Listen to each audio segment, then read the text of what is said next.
So we brought Lean in because we wanted to identify some of the inefficiency at Pace Cardiology.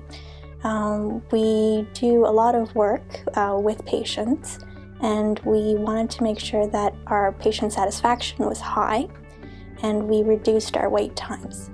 So we did a process walk from start to finish, from the time of a patient referral to the time that the patient leaves the clinic. And we found that there was quite a bit of wait time, and we wanted to reduce our wait times.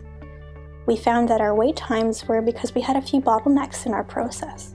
One of those bottlenecks was waiting for an ECG to be had before the patient sees the physician.